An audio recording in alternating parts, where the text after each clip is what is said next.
오늘 본문에 나오는 고넬료라고 하는 사람도 한 가정의 아버지였습니다. 물론 먼저 본문은 그가 사회적으로 어떤 사람이었느냐 하는 것을 소개하고 있는데요. 1절에 보면 가이사랴에 고넬료라 하는 사람이 있으니 이달리아 부대라 하는 군대의 백부장이라, 이렇게 그의 사회적인 지위와 또 책임에 대해서 얘기하고 있어요. 이달리아 부대, 로마 제국의 한 부대의 이름이죠. 그 이달리아 부대에 속한 사람인데 이 사람은 백부장이었다. 즉 그 스라에 100명의 로마 군사들을 거느리고 있는 지휘관, 장교였습니다. 특별히 가이사랴에 주둔하고 있었다고 하는 것은 로마에서 파병을 받아가지고 그 당시 유대 팔레스타인을 다스리는 로마 총독의 그 관저가 있었던 가이사랴, 해변가죠. 가이사랴의 수비를 책임 맡았던 백부장이었을 것이다, 이렇게 추측이 돼요. 즉 그는 사회적으로 인정을 받는 지휘관이었고 백부장으로서 어느 정도 로마의 권력과 또 영향력을 발휘할 수 있는 사람이었어요.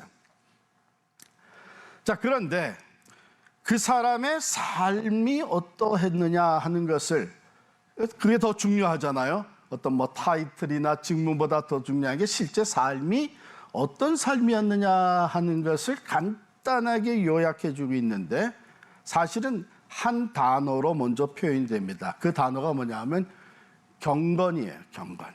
2절 볼까요? 그가 경건하여 온 집안과 더불어 하나님을 경외하며 백성을 많이 구제하고 하나님께 항상 기도하더니, 이렇게 돼 있어요. 그럼 경건이라고 하는 것은 우리가 생각은 하지만 말로 경건이 뭐냐 하는 것을 정의하기에는 쉽지가 않은데, 일반적으로 경건은 이렇게 이해가 되고 있어요. 하나님의 주권적인 권위를 존중하는 근본적인 신앙적 품성으로서 경건은 신자의 삶의 행위로 정의되고 있다. 이것이 어떻게 보면 사전적 경건의 정의라고 할 수 있습니다. 즉 경건이라고 하는 것은 하나님 앞에서 하나님의 주권을 인정하기 때문에 하나님 앞에서 하나님의 다스림을 받는 백성 또는 하나님의 자녀로서 그의 말씀을 따라 살아가는 성도의 삶, 그것을 경건이라고 할 수 있어요. 자, 고넬료는 경건한 사람이었다, 이렇게 표현되고 있죠.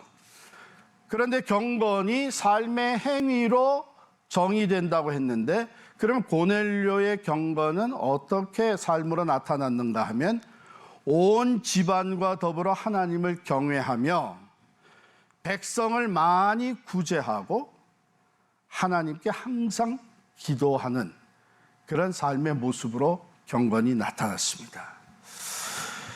그런데요, 여기서 참 중요하게 여겨지는 게 뭐냐 하면 온 집안과 더불어 하나님을 경외했다. 이 문장은요, 고넬료가 가정에서 영적 리더십을 발휘하는데 그의 경건한 삶이 가족들의 눈에 존경을 받고 따르고 싶은 마음을 불러일으켜서 온 집안이 다 같이 하나님을 경외하게 되었다, 이런 말이에요.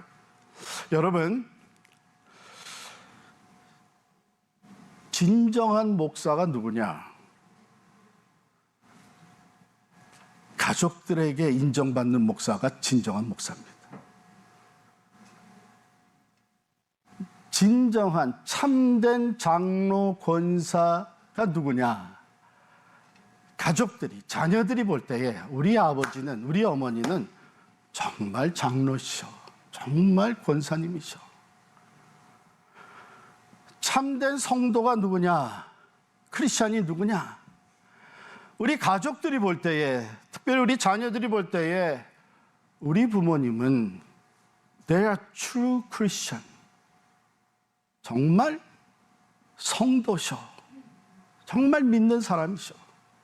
이렇게 인정을 받으면 물론 그래도 부족한 것이 있겠지만 이게 진정한 크리스찬이죠. 왜냐하면 밖에서는 우리가 겉으로 보여지는 것만으로 경건의 모습을 나타낼 수 있지만 모든 가드를 다 내려놓고 있는 모습 그대로 보여지는 가정에서 나의 모든 것을 누구보다 더 잘 알고 있는 가족들, 자녀들에게서부터 정말 우리 아버지는 목사야, 장로야, 정말 따르고 싶은, 본받고 싶은 크리스찬이야. 이게 중요하잖아요. 근데 고넬료는 바로 그런 경건의 삶을 살은 거예요. 그래서 온 집안과 더불어 하나님을 경외하는 그런 가정 세웠어요. 이게 고넬료의 경건을 통한 영적 리더십이었습니다.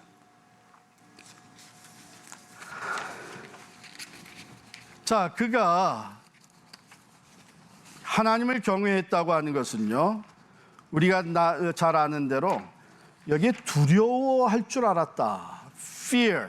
하나님을 두려워할 줄 알았다 하는 그런 내용이 담겨져 있어요. 우리가 하나님을 경외하기 때문에 가장 먼저 하는 것이 예배입니다. 그러므로 고넬료는 이방인이었지만 유대인이 섬기는 하나님을 알게 되었고 그 여호와 하나님을 예배하는 일에 참여할 수 있었던 사람입니다. 그리고 또 하나님을 경외하는 사람들이 반드시 하는 모습이 뭐냐 하면 하나님의 말씀에 순종하는 거예요. 두려워할 줄 아는 마음으로. 이게 하나님이 하신 말씀인데, 이게 하나님의 지시인데, 이게 하나님의 뜻인데 내가 그걸 거역할 수 없지. 내가 순종해야지. 이게 경건한 사람들에게서 보여지는 순종의 삶이죠. 자, 그 순종하는 일 중에 두드러지게 고넬료에게 나타났던 것이 뭐냐 하면 구제였어요. 구제. 왜냐하면 구약 성경에, 그 당시의 성경이죠. 성경에 보면 하나님께서 사회에서 가장 연약한 자들, 고아와 과부와 나그네들을 대접하고 돌보라 그랬거든요. 반복돼서 많이 나옵니다. 그러니까 이 고넬료는 구제하는 일에 열심을 했는데 많은 백성을 구제했다 그랬어요. 여기 많은 백성이 누굽니까? 로마 사람들이 아니죠. 지금 팔레스타인 땅에 들어와서 백부장으로서의 일을 감당하고 있으니까 거기에 많은 백성은 누구예요? 유대 백성들이에요. 잘 생각해 보세요.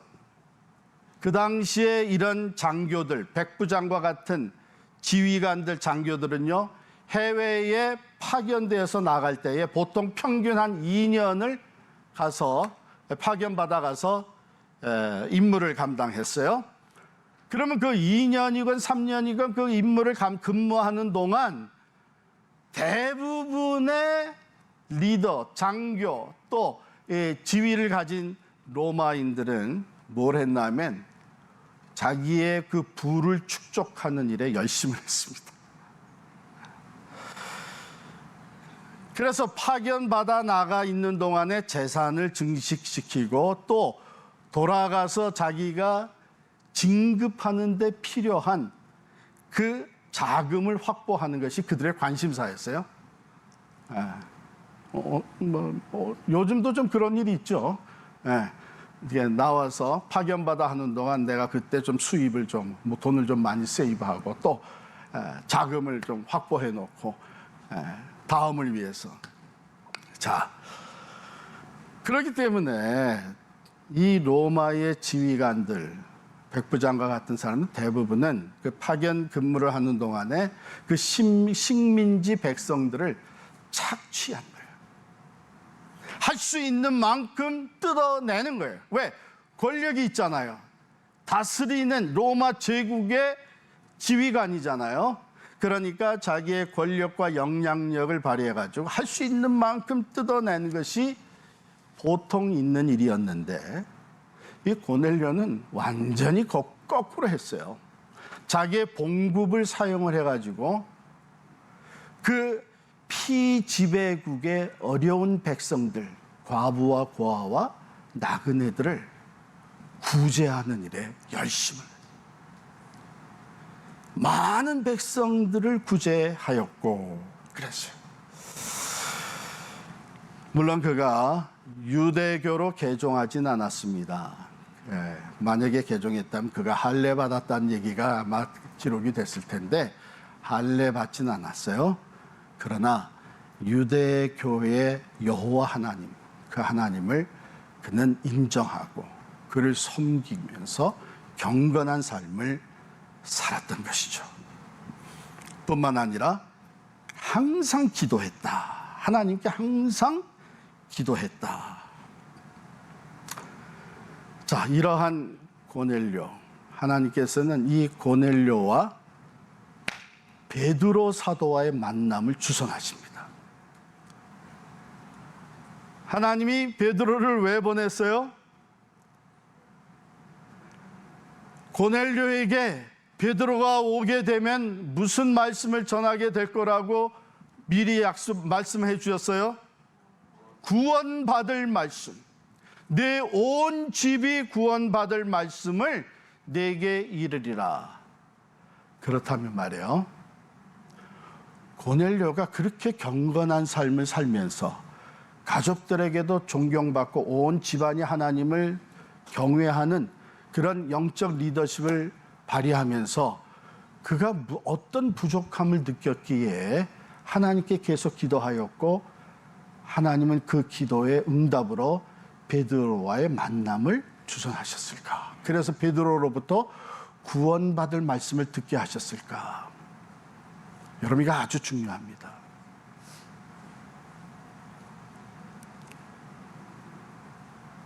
고넬료는 내가 이렇게 경건한 삶에 힘쓰지만 해결되지 않고 있는 문제가 있다는 것을 알았어요. 그게 뭐냐 하면 아무리 내가 경건에 힘을 써도 내 안에는 여전히 죄가 있다고 하는 것을 그는 지워버릴 수가 없었던 거예요. 여전히 나한테 죄성이 있고 나는 여전히 하나님 앞에 아무리 경건에 힘써도 죄 없다함을 얻을 수 있는, 즉 의인으로서 설 수 있는 자격이 없다고 하는 것을 그는 알고 있었어요.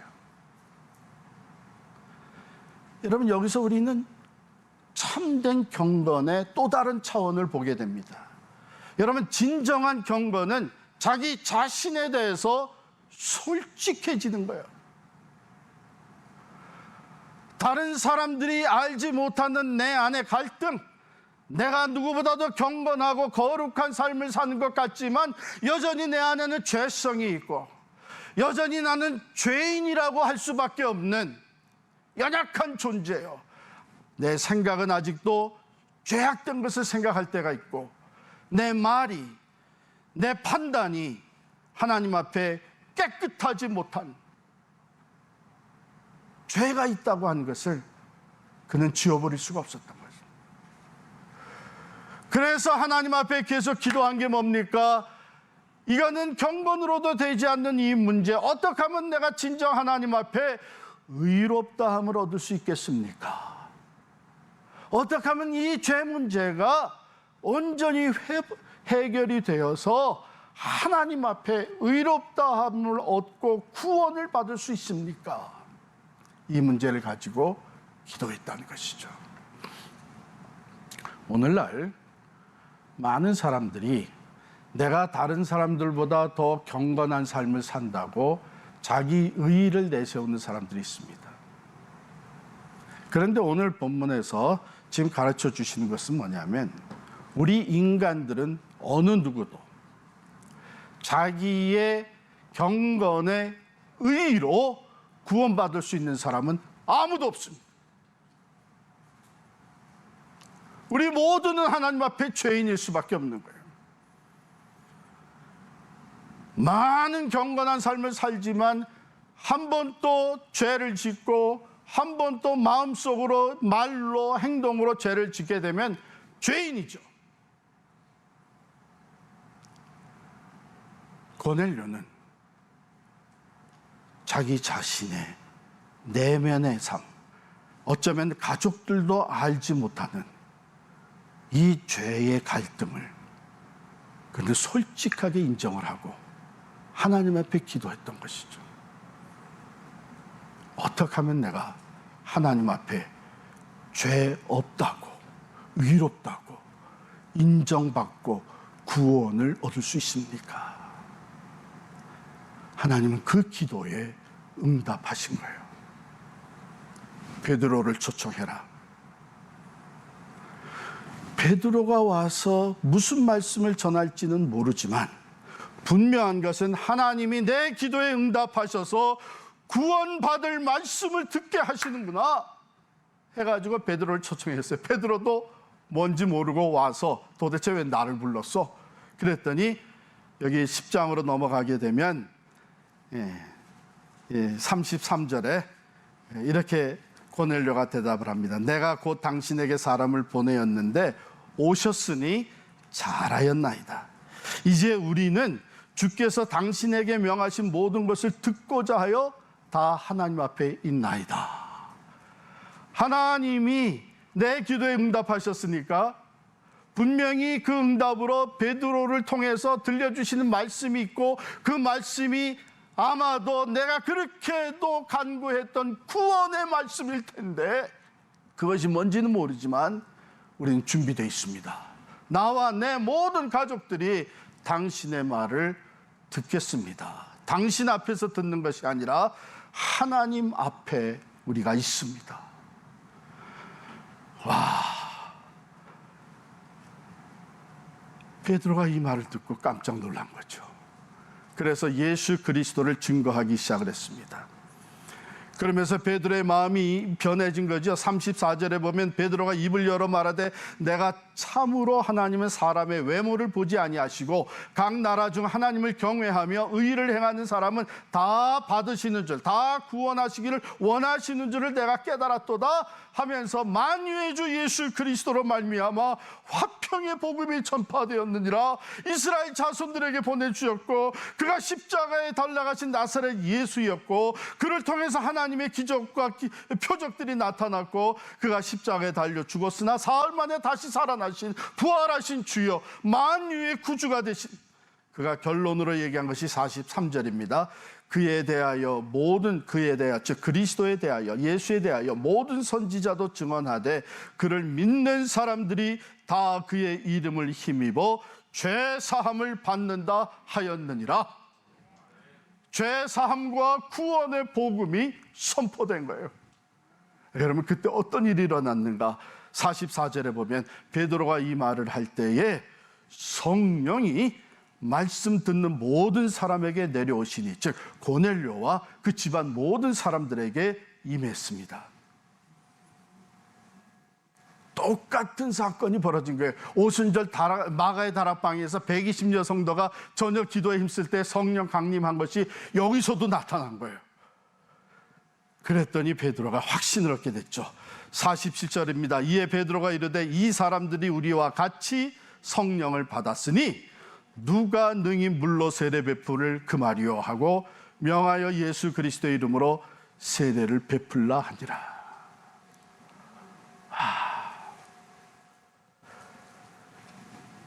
자기의 의로 경건에 힘쓰는 삶으로 온 가족이 하나님을 경외하는 이 거룩한 가정으로 세우는 영적 리더십을 발휘한 이 고넬료가 그의 경건이 한층 더 높아져서 하나님의 말씀이기 때문에 그 목적과 이유를 묻지 않고 그대로 순종했던 그 경건, 이제 그것이 한층 더 높아져서 자기 자신에게 솔직했던 그 경건,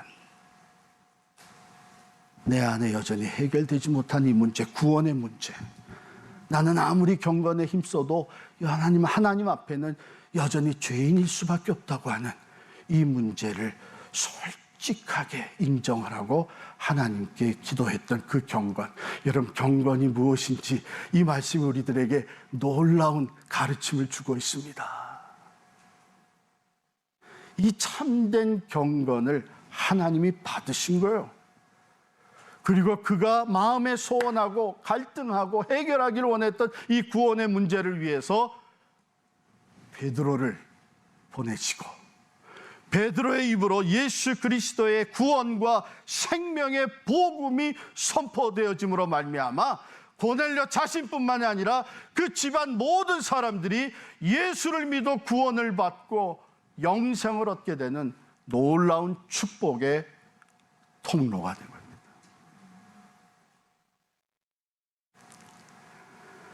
사랑하는 성도 여러분, 저는 오늘 말씀을 준비하면서 먼저는 제 육신의 아버지를 생각할 수밖에 없었죠. 지난주에 다녀왔으니까, 오늘 Father's Day니까. 그런데 결론을 맺는 즈음에 이르러서는 저 자신을 생각할 수밖에 없었습니다. 왜냐하면 저 또한 아버지잖아요. 제가 아버님께 썼던 그 카드, 큰 글자로 단어들을 한 7개를 적어 놓고, 그리고 바로 이런 아버님의 모습 때문에 그 밑에 뭐냐면 아버지께 감사를 드립니다. 아버지 감사합니다. 아버지 자랑스럽습니다. 아버지 사랑합니다. 93세, 이제 얼마나 더 사실지 모르는 제 아버님으로 인해서 참 감사하고 자랑스럽고, 그 아버님을 내가 진정으로 사랑하게 된 것이 참 은혜다 생각을 했습니다. 그러면서 나도 아버지인데, 나도 언젠가는 그러한 날이 찾아올 텐데,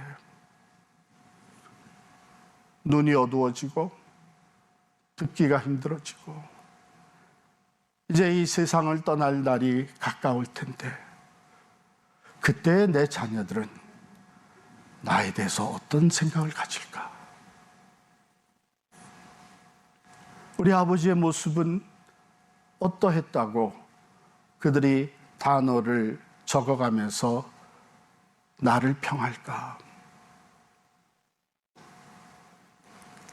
이런 생각을 갖게 됐습니다. 죄송합니다. 여기 계신 아버지들, 오늘 하나님이 여러분을 부르신다면 여러분의 가정의 아버지로서 자녀들에게 어떤 사람으로 기억이 될까요? 고넬료는 경건의 사람으로 기억이 되었습니다. 고넬료의 집안 사람들은 우리 아버지의, 우리 고넬료의 경건으로 인해서 우리는 하나님을 경외할 줄 아는 사람들이 되었다. 또한 그의 경건은 자기 자신에 대해서 지극히 솔직하였기 때문에 베드로 사도를 통해 복음을 들을 수 있게 되었고, 그로 말미암아 우리 모든 가족은 예수를 믿어 구원과 영생을 얻게 되었다. 이렇게 고넬료는 기억이 되고 있는 것이죠.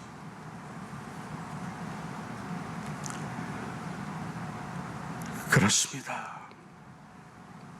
하나님께서 우리 아버지들을 가정의 가장으로 세워주셨습니다. 우리 아버지는 누구보다도 열심히 살았다. 우리 아버지는 정말 돈을 낭비하지 아니하고 잘 저장해서 우리에게 물려줬다. 우리 아버지는 정말 성실하고 또한 책임감 있는 사람이었다.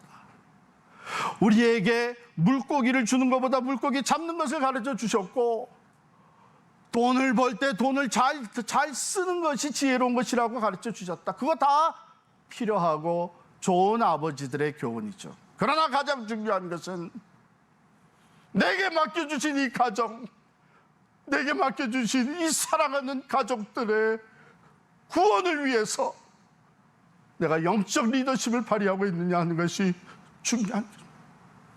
이 세상의 것들은 다 우리가 한번 왔다 가는 것처럼, 우리의 육신이 흙에서 왔다 흙으로 돌아가는 것처럼 썩어지고 말 것입니다. 그러나 경건의 삶으로 가정에게 끼쳤던 영적 리더십, 경건의 삶을 살면서 자기 자신에게 지극히 솔직하여 참된 구원을 위해 발버둥을 쳤던 그 믿음의 경건은 온 가족의 구원을 이루게 하는 축복의 통로가 된 것입니다. 이러한 아버지로 우리 아버지는 우리 가정의 영적 리더였다고, 그를 통해서 우리 가정이 예수를 믿고 구원받는 축복의 통로셨다고 기억되어질 수 있기를 간절히 축원합니다.